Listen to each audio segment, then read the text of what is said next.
Assalamualaikum teman-teman, gimana nih kabar kalian? Kali ini kita belajar bareng yuk, apa sih outsourcing dan reshoring pada strategi internasional? Ada peribahasa yang mengatakan, tak kenal maka tak sayang. Maka dari itu, kenalan dulu yuk siapa aja sih yang akan menjadi pemateri pada diskusi kali ini. Yang pertama ada Zoni Temela dengan NIM 141210234. Yang kedua ada Aya Kaulika Kalula dengan NIM 141210238. Yang ketiga ada Alia Fawaz dengan NIM 141210265. Yang keempat ada Salsa Kasturi Gloria dengan NIM 141210274. Yang kelima ada Evi Diana Kartika Sari dengan NIM 141210281. Dan yang keenam ada Aditya Muhammad dengan NIM 141210285. So, materi kali ini akan dimulai oleh rekan saya, dipersilahkan. Perkenalkan, nama saya adalah Zulita Malam Mukrimah dengan NIM 141210234 dari kelas IME Strategi Internasional. Di sini saya dari kelompok 7 ingin memaparkan materi tentang outsourcing dan reshoring. Kemudian materi yang pertama itu adalah pilihan outsourcing ke pihak ketiga internasional. Jadi, kegiatan alih daya kepada pihak ketiga internasional ini merupakan cara untuk menerapkan strategi pembangunan nasional lagi. Lebih khusus lagi, ini adalah cara untuk menerapkan strategi internasionalisasi untuk ekspansi ketika outsourcing itu dilakukan di pasar yang secara budaya itu dekat dengan pasar domestik, dan untuk diversifikasinya itu ketika outsourcing itu dilakukan di pasar yang jauh dari pasar domestik. Kemudian disintegrasi vertikal dan horizontal ini pada aktivitas bisnis, terutama di konglomerat besar, juga dipicu oleh kekurangan karena faktor struktural yang menimbulkan biaya tinggi untuk mengelola aktivitas sumber daya dan kesulitan untuk dapat mengatur kompleksitas perusahaan secara efektif dan efisien. Itu disebabkan juga oleh beberapa faktor eksternal seperti inovasi teknologi serta persaingan yang lebih keras, yang membutuhkan perampingan organisasi yang diperlukan untuk memperoleh posisi kompetitif yang lebih baik. Kemudian selain pertumbuhan yang lebih cepat, yang membedakan tren outsourcing saat ini adalah beragamnya konfigurasi yang ditimbulkannya. Perusahaan besar itu terus mencari peluang outsourcing yang baru, serta jenis kegiatan yang dialihdayakan itu juga telah berubah, di mana tidak lagi terbatas pada aktivitas tradisional sektor tersier seperti transportasi dan distribusi, atau fase pemrosesan umumnya dengan teknologi yang matang, tetapi mereka itu sekarang lebih meluas hingga menyelesaikan proses bisnis ke seluruh rantai pasokan di perusahaan teknologi tinggi itu untuk penelitian dan mengembangkan operasi juga. Kemudian bentuk outsourcing itu juga berbeda secara signifikan dari hubungan pembeli atau penjual tradisional, dan crowdsourcing itu juga memberikan kesaksian yang jelas akan hal ini, di mana tren globalisasi dalam kegiatan bisnis itu telah berkontribusi dalam mengembangkan proses baru ini. Nah, dalam mengejar keunggulan kompetitif di mana-mana, tren ini mengharuskan manajer untuk mencurahkan lebih banyak perhatian untuk tidak menyia-nyiakan sumber daya internal pada aktivitas yang tidak membantu secara positif, tetapi sambil menyalurkan sumber daya ini ke aktivitas yang berkembang lebih baik. Kemudian dengan menghasilkan sistem relasional pertukaran pengetahuan, bentuk baru outsourcing ini juga tidak dapat menawarkan tidak hanya manfaat dari kontrol sumber daya yang optimal, tetapi juga keuntungan dari peningkatan kemampuan untuk meningkat seiring dengan akumulasi pembelajaran. Kemudian selanjutnya ada penentu pilihan outsourcing melampaui teori biaya transaksional. Jadi dalam teori persaingan ekonomi klasik, mekanisme harga itu adalah elemen untuk memastikan alokasi sumber daya yang terbaik serta cara yang paling efisien untuk menegosiasikan hubungan ekonomi di antara pihak-pihak yang bertindak. Nah, kemudian dari perspektif ini tuh harga itu adalah datum di luar lingkungan yang tidak dapat dikendalikan atau uncontrollable oleh para perusahaan. Kemudian dari sudut pandang ekonomi bisnis, dengan paradigma teori klasik itu menunjukkan bahwa batasan interpretatif dari tindakan wirausaha. Sejak Williamson tahun 1975 itu, mekanisme dan determinan yang mempengaruhi proses pengambilan keputusan itu sudah mulai diganti, di mana perusahaan itu tidak membuat pilihan tidak hanya bergantung pada variabel eksternal yang uncontrollable, tetapi juga bergantung pada sumber daya internal yang dimiliki serta dapat diperoleh. Kemudian Dalam teori biaya transaksional, seseorang itu juga dapat melihat sekilas variabel baru sebagai penentu untuk membuat keputusan. Tujuan strategis yang ditujukan untuk meminimalkan biaya atau cost untuk mencapai manfaat yang komparatif. Kemudian, oleh karena itu, peran yang lebih dinamis dalam mengatur sumber daya itu menggantikan perilaku yang pada dasarnya statis, di mana perusahaan itu mengatur dirinya sendiri tergantung pada tren variabel luar seperti harga pasar. Kemudian saat ini di pasar internasional yang semakin terintegrasi, kompetitif serta kontroversial, serta adanya persaingan yang semakin meluas, pilihan kegiatan bisnis outsourcing itu harus mengikuti kriteria serta mekanisme pengambilan keputusan yang lebih fokus pada dampak yang ditimbulkan oleh setiap pilihan outsourcing. Kemudian dalam hal ini kesadaran harus dikembangkan di perusahaan bahwa setiap pilihan outsourcing itu dengan memodifikasi struktur rantai nilai secara signifikan dapat sangat mempengaruhi penilaian nilai ekonomi dalam jangka panjang, dan oleh karena itu sangat memungkinkan perusahaan untuk bertahan hidup. Hal ini tuh dikarenakan ada dua alasan. Yang pertama itu rantai nilai dan seluruh sistem yang dimilikinya itu mungkin berbeda secara signifikan tergantung pada apakah masing-masing aktivitas referensi itu disertakan oleh yang pertama biaya aktivitas yang diperoleh dari luar. Dalam kasus ini itu di mana perusahaan memutuskan untuk mengandalkan pasar. Kemudian yang kedua itu biaya untuk sumber daya berwujud dan tidak berwujud yang diperoleh perusahaan untuk mengembangkan aktivitas tertentu secara internal. Kemudian yang kedua itu ada kontribusi aktivitas rendah nilai terhadap kinerja, baik dari segi pengembalian mau positif maupun biaya, yang mungkin dalam perspektif statis itu sangat bervariasi tergantung pada pilihan strategis yang dibuat perusahaan pada masa lalu, dan dalam perspektif dinamis itu membatasi masa depan. Kemudian materi selanjutnya akan dilanjutkan oleh rekan saya. Baik, terima kasih atas kesempatan yang diberikan. Saya Alia Fawaz Zainisa dengan NIM 141210265 akan melanjutkan penjelasan apa sih yang menjadi parameter dalam mempertimbangkan pilihan outsourcing perusahaan. Nah, yang pertama itu dampak finansial dari aktivitas perusahaan asosiasi terhadap rantai nilai di tingkat perusahaan. Yang kedua, pentingnya perusahaan asosiasi dalam konteks grup, misalnya nih dari segi kinerja yang dicapai maupun potensi di masa depan nantinya. Yang ketiga itu posisi kompetitif perusahaan terkait saat ini dan prospektif terkait dengan lingkungan tempat ia bekerja dengan mempertimbangkan situasi ekonomi dan tingkat risiko yang ada di dalamnya. Yang keempat, manfaat langsung dan tidak langsung, yakni sebuah peluang yang dapat diraih yang dapat diperoleh dari pemeliharaan ataupun pengembangan kegiatan perusahaan yang bersangkutan. Dan yang kelima, peluang yang tidak diambil dalam hal outsourcing, misalnya nih pendapatan, kesempatan, kegiatan perusahaan asosiasi. Kemudian yang keenam, itu biaya kompromi dan biaya koordinasi yang harus ditanggung jika korporasi ingin mempertahankan ataupun mengembangkan aktivitas perusahaan terkait, dengan mempertimbangkan tingkat kerumitan dan dampak aktivitas tersebut terhadap aktivitas dan sumber daya di tingkat agregat. Yang ketujuh, kemungkinan yang diperoleh dari pengembangan di dalam perusahaan, pengetahuan yang diperlukan untuk menghasilkan aktivitas yang dibutuhkannya, baik secara hal memperluas aktivitas yang telah dilakukan maupun menerapkan pengetahuan yang bersumber dari sumber daya dalam bisnis baru yang akan dilakukan.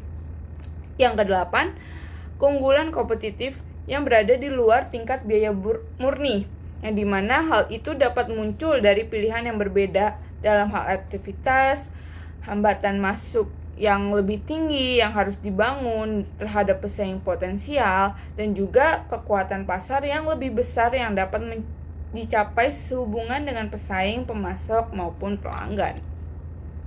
Nah, dari kegiatan outsourcing tersebut pasti ada kegagalan yang bisa aja terjadi. Maka dari itu kita harus mengetahui nih apa sih penyebab kegagalan dalam outsourcing perusahaan. Yang pertama itu penilaian yang tidak ketat dan parsial tentang keuntungan. Yang kedua, situasi kritis ketidakmampuan kompetitif, sehingga secara paradoks ke situasi efisiensi yang lebih rendah. Yang ketiga, biaya kompromi yang mungkin berasal dari pemantauan yang dilakukan lebih rendah dari kemungkinan, sehingga perusahaan perlu beradaptasi yang diperlukan dari aktivitas inti ke kualitas yang lebih rendah dari keluaran perusahaan pihak ketiga. Hal tersebut hanya dapat mengkondisikan efisiensi dan efektivitas perusahaan daripada jangka panjang. Yang keempat, penundaan pengiriman yang lama. Yang kelima, rendahnya kualitas barang setengah jadi sehingga daya saing terhadap produk perusahaan itu menjadi lebih rendah. Yang keenam, kurangnya kehadiran infrastruktur teknologi yang digunakan. Yang ketujuh, kesiapan profesionalitas karyawan yang buruk. Kemudian yang delapan, itu permintaan pasar yang lebih kecil dari peramalan yang diperkirakan oleh perusahaan. Yang kesembilan, biaya pemantauan pertumbuhan outsourcing yang tinggi sehingga memberatkan ekonomi bisnis. Yang kesepuluh, gagalnya pencarian efisiensi yang memandu pilihan kewirausahaan. Yang kesebelas, pegawai pemerintah maupun perusahaan itu mendapatkan gaji yang rendah dan kurang inventif sehingga tidak menimbulkan motivasi kerja pegawai. Yang ke-12, pegawai ataupun perusahaan tidak mematuhi ataupun mengelak dari spesifikasi pesanan maupun arahan yang diberikan. Jika hal tersebut memerlukan pengeluaran waktu dan energi yang lebih besar. Selanjutnya akan dijelaskan oleh rekan saya, dipersilahkan. Baik, perkenalkan saya Evi Diana Kartikasari dengan 3 NIM akhir 281 akan menjelaskan materi selanjutnya. Baik, untuk materi selanjutnya adalah bentuk baru outsourcing. Nah, untuk memperkuat hubungan yang dilakukan oleh sistem outsourcing kepada pihak ketiga internasional melalui pemeliharaan kendali perusahaan atas aktivitas yang dialihdayakan, maka perusahaan harus memusatkan perhatiannya di rumah pada aktivitas relevansi strategis seperti perencanaan, desain, kegiatan pemasaran, dan perdagangan produk jadi.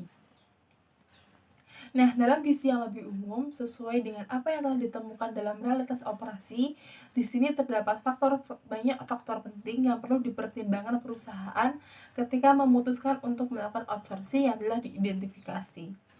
Nah, yang terpenting bagi manajer adalah memahami bagaimana resikonya dan memiliki kontingensi untuk memitigasi resiko tersebut.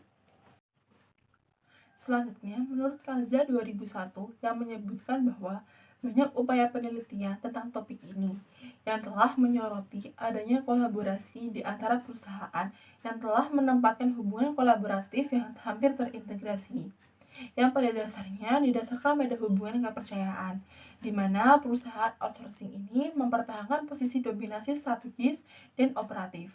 Nah, terlebih khusus lagi dalam pilihan buat atau beli, manajer harus fokus pada 2 dimensi utama.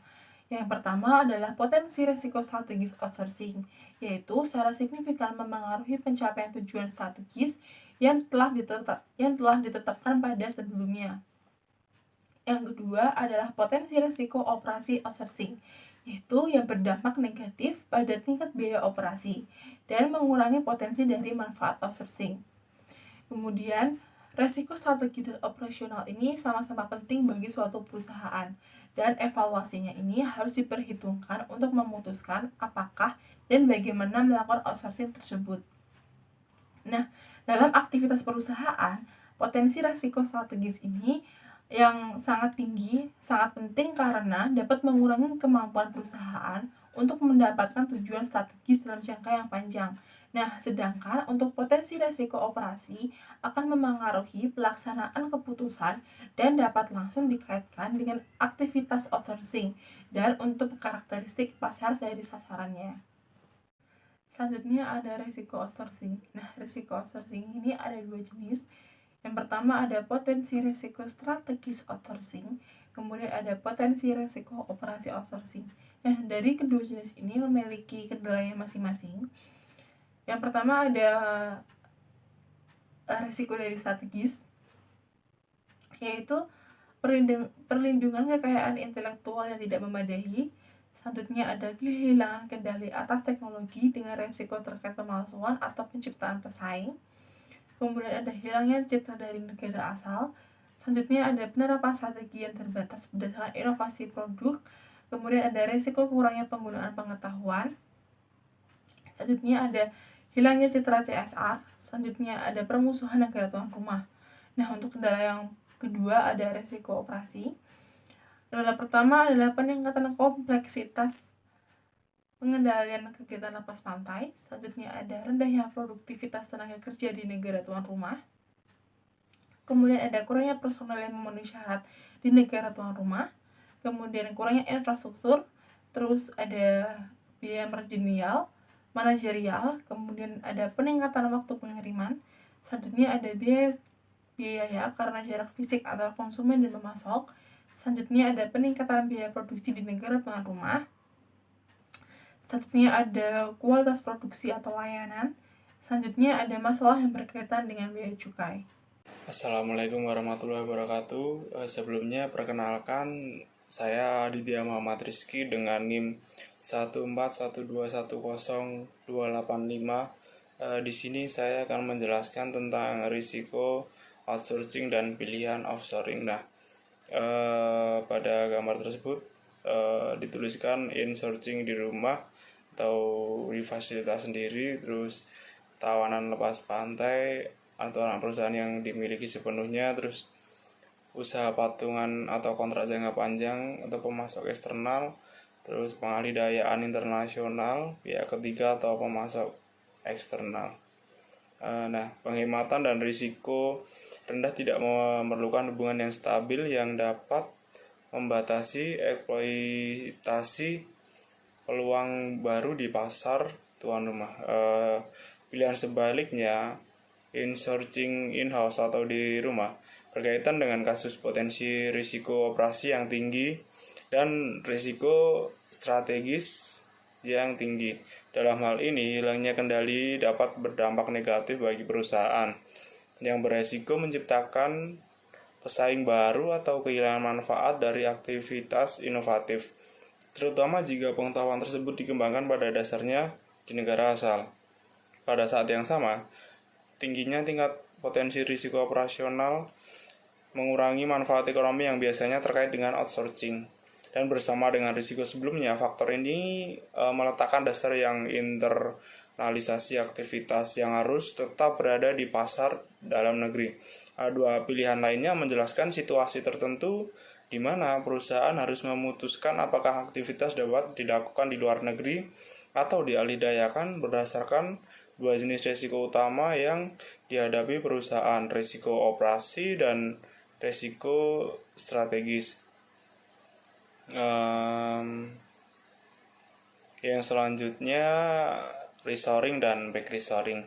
Seperti yang telah disebutkan, kegiatan outsourcing atau kegiatan inti dan non-inti kepada pihak ketiga internasional adalah cara untuk menerapkan strategi pembangunan internasional dan lebih khusus lagi untuk menerapkan strategi internasionalisasi untuk ekspansi ketika outsourcing yang dilakukan di pasar. Dekat secara budaya dengan pasar domestik dan untuk diversifikasi ketika outsourcing dilakukan di pasar yang jauh dari pasar domestik. Selanjutnya, beberapa tahun terakhir telah melihat pertimbangan kembali dari keputusan outsourcing yang telah dibuat. Banyak perusahaan di negara-negara industri yang telah outsourcing kegiatan produktif yang berkaitan dengan barang dan jasa ke negara-negara berkembang, terutama di Cina dan wilayah negara pusat dan Eropa Timur, meninggalkan pasar ini karena menjadi kurang menarik karena penghematan, tindakan bermusuhan yang dilakukan oleh negara tuan rumah, dan insentif untuk kembali ke wilayah asal yang diterapkan oleh pemerintah negara asal. Assalamualaikum warahmatullahi wabarakatuh. Saya Salsa Kasturi dengan nomor NIM 141210274 dari kelompok 8 akan menjelaskan. Kita sekarang melihat kasus resourcing, pengabaian negara tuan rumah mencari pasar yang lebih menarik dan terutama back resourcing. yang menjelaskan keputusan untuk membawa kembali ke negara asal semua atau sebagian aktivitas produksi yang sebelumnya telah dilakukan, dipercayakan kepada pemasok asing. Oleh karena itu, resourcing dan back resourcing dapat dianggap sebagai cara untuk menerapkan strategi internasional untuk pemusatan kembali, seperti yang didefinisikan dalam dispensi tentang strategi pembangunan internasional. Pengusaha perusahaan Eropa yang telah melakukan resourcing dan back resourcing itu ada Cina, Eropa, Inggris Raya, Jerman, India, Swiss, Turki, Belgia, Australia, dan Taiwan. Selanjutnya ada resourcing dan back resourcing perusahaan di negara yang keluar. Itu ada Inggris 15%, Italia 17%, Perancis 12%, Jerman 6%, Swedia 6%. Perkenalkan, nama saya Raden Roro Ayakaulika Celula Morila. Dengan NIM terakhir 238, saya akan melanjutkan materi dari teman saya, yaitu saya akan membacakan review artikel. Nah, artikel pertama yaitu adalah Samsung alihkan produksi ponsel ke Cina. Nah, rencananya itu pada tahun 2020, Samsung berencana meng-outsourcing 1/5 dari produksi smartphone-nya ke Cina untuk membantunya bersaing dengan saingan berbiaya rendah seperti Huawei dan Xiaomi.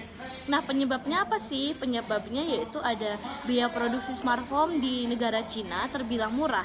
Kedua, pilihan strategi kontraktor yang gesit dalam mengembangkan dan memproduksi ponsel anggaran baru dengan cepat. Apa sih dampak yang ditimbulkan? Dampak yang ditimbulkan adalah beragam biaya penjualan smartphone Samsung pada series A dan series M yang dapat dijangkau oleh kalangan segala masyarakat. Kemudian realita yang ada di lapangan yaitu Samsung mendapatkan margin tipis. Kemudian kedua, Samsung tidak punya banyak pilihan selain mengikuti saingan dan menggunakan ODM Cina untuk mengurangi biaya. Nah, selanjutnya saya akan membacakan review artikel kedua, yaitu berjudul Tekan Biaya, Samsung alihkan produksi layar ponsel ke Cina. Sebagai upaya menekan biaya produksi Samsung, diketahui mengalihkan produksi layar ponsel kepada pabrikan elektronik asal Cina. Nah, melansir dari The Korea Times, pada Selasa, Samsung Electronics telah mendatangani kontrak dengan salah satu produsen layar asal Cina, BOE. Penandatanganan kontrak ini merupakan bagian dari upaya perusahaan mengurangi biaya produksi untuk mempertahankan posisi terdepan sebagai pembuat ponsel pintar teratas di dunia. OLED dianggap lebih canggih dibandingkan dengan LCD karena lebih terang dan memiliki waktu respon yang lebih cepat. Kesepakatan itu terjadi ketika BOE sangat ingin menemukan pelanggan baru. Sementara Huawei, salah satu klien terbesar pembuat layar, telah menurunkan produksi ponsel pintar setelah terkena sanksi pemerintah Amerika Serikat yang melarang pasokan komponen perusahaan yang dibuat dengan peralatan Amerika Serikat, perangkat lunak, dan desain. Menurut data oleh peneliti pasar strategi analisis, perusahaan dapat mempertahankan statusnya sebagai pembuat smartphone terbesar di dunia berdasarkan volume penjualannya dengan pangsa 19,5% pada tahun 2020. Akan tetapi, capaian ini adalah pertama kalinya pangsa pasar membuat ponsel turun di bawah 20%. Upaya pemotongan biaya di seluruh grup sejalan dengan upaya kepala divisi seluler Samsung, Roh Tae-moon, untuk menemukan terobosan di pasar ponsel cerdas yang jenuh. Kemudian ada review ketiga. Artikel ketiga berjudul Samsung memberhentikan produksi smartphone-nya di Cina. Kenapa? Samsung Electronics berhenti memproduksi telepon seluler di Cina. Ini karena pangsa pasar Samsung di Cina terus turun. Sebelumnya, Samsung memang telah memangkas produksi telepon seluler dari pabriknya yang berlokasi di Huzhou. Dilansir dari Reuters, Rabu, pangsa pasar Samsung di Cina jeblok jadi hanya 1% dari 15% pada pertengahan 2013 lalu. Samsung yang saat ini menjadi produsen smartphone nomor 1 di dunia mengatakan bahwa keputusan menghentikan produksi di Cina adalah keputusan yang sulit. Walau tak lagi berproduksi di Cina, namun Samsung tepat akan terus menjual produknya di Cina. Sampai saat ini Samsung masih belum mau menjelaskan beberapa alasan dan jumlah pegawai dari pabrik di Huzhou. Nah, saat ini Samsung lebih banyak memproduksi smartphone di negara-negara berbiaya rendah seperti India dan Vietnam. Kemudian saya akan membacakan review artikel keempat, yaitu berjudul Samsung gunakan smartphone buatan Tiongkok untuk melawan vendor Tiongkok.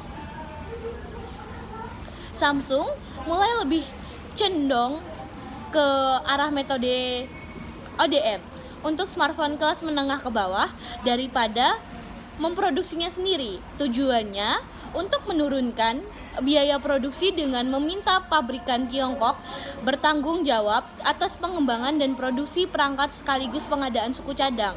ODM adalah sebuah perusahaan yang mendesain dan memproduksi produk seperti yang sudah ditentukan, yang akhirnya diganti namanya oleh perusahaan lain untuk dijual. Perusahaan tersebut memungkinkan perusahaan yang memiliki atau melisensikan merek untuk menghasilkan produk tanpa harus terlibat dalam sebuah organisasi atau memiliki pabrik sendiri. Jenis bisnis ini adalah bagian dari outsourcing seperti yang kita jelaskan materi tadi, di mana ODM beroperasi sebagai produsen massal untuk banyak merek perusahaan, dibantu oleh biaya tenaga kerja yang rendah, transportasi berbiaya rendah, dan sifatnya mendekati komoditas dari input fisik. Galaxy A6s yang dirilis di Tiongkok bulan November tahun lalu adalah produk pertama yang diproduksi oleh Wingtech.